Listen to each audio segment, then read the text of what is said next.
अहमदनगरमध्ये बनावट दारूने 4 जणांचा बळी गेल्यानंतर आणखी एक धक्कादायक प्रकार समोर आलाय। अहमदनगरच्या जिल्हा रुग्णालयाच्या कॅन्टीनच्या आवारातच बनावट दारू विक्री सुरू असल्याचं समोर आलंय। राज्य उत्पादन शुल्क विभागाने धडक कारवाई केल्यानंतर ही गंभीर बाब उजेडात आली आहे। जेऊरच्या बनावट दारू प्रकरणी अटकेत असलेल्या शिवसेनेच्या जिल्हा उपप्रमुख भीमराव आव्हाड यानेच हे कॅन्टीन दाखवल्याचं सूत्रांकडून कळतंय। पांडुरंग रायकर आमचे प्रतिनिधी आपल्याला अधिक माहिती देतील। पांडुरंग, कुठे या दारूची विक्री होते?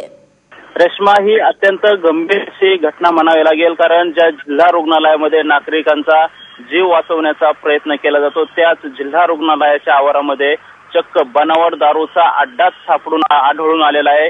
विशेष म्हणजे ज्या पांगरमळ या ठिकाणी जे दुर्घटना झाली त्याच्यामध्ये आतापर्यंत 6 जणांचा बळी गेलाय। ते सर्व नागरिक या जिल्हा रुग्णालयातच उपचाराला होते आणि त्याच जिल्हा रुग्णालयामध्ये बनावट दारूचा आढा आढळून आलेला आहे आणि इथलीच दारू पूर्ण जिल्ह्यामध्ये प्रसारित केली जात होती, सर्क्युलेट केली जाते। आणि आता अशी नवीन माहिती मिळालेली की जिल्ह्यामध्ये तब्बल या बनावट दारूने 6 जणांचा बळी गेलेला आहे, तर 20 पेक्षा जास्त नागरिकांवरती वेगवेगळ्या रुग्णालयामध्ये उपचार सुरू आहेत। आणि धक्कादायक अशी बाब म्हणावी लागेल की निश्चित, पण पांडुरंग, जिल्हा रुग्णालयातील काही रसायनांचा यात वापर होण्याचा देखील संशय आहे अशी माहिती मिळते। काय तपशील आहे तुझ्याकडे?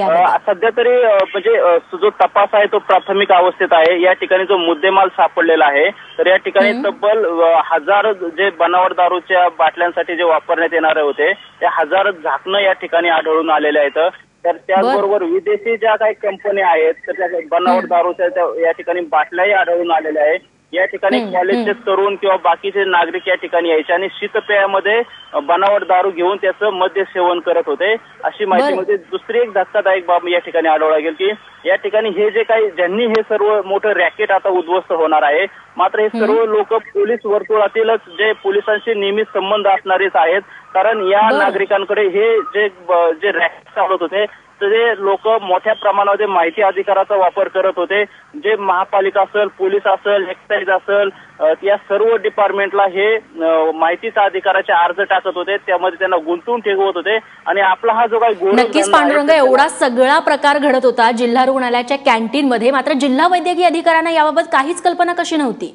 अधिकाऱ्यांना यांना सर्वांना याबाबत माहिती होती, मात्र यामध्ये कारवाई कोणी करायची आणि कशा पद्धतीने करायची यामध्ये मतभिन्न होती। आणि सर्वात महत्वाचं की हे प्रशासनातील जे अनेक जे काही नागरिक आहेत किंवा प्रशासकीय अधिकारी तर यांना याचा काही प्रमाणात मलिदा मिळत होता आणि त्यामुळे दिवसाढवळ्या जिल्हा रुग्णालयामध्ये हा जो नागरिकांचा लोकांचा जीवाशी खेळ खेळला जात होता।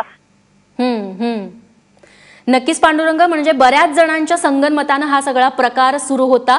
पांडुरंग, धन्यवाद तुम्ही दिलेल्या या सगळ्या सविस्तर माहितीबद्दल।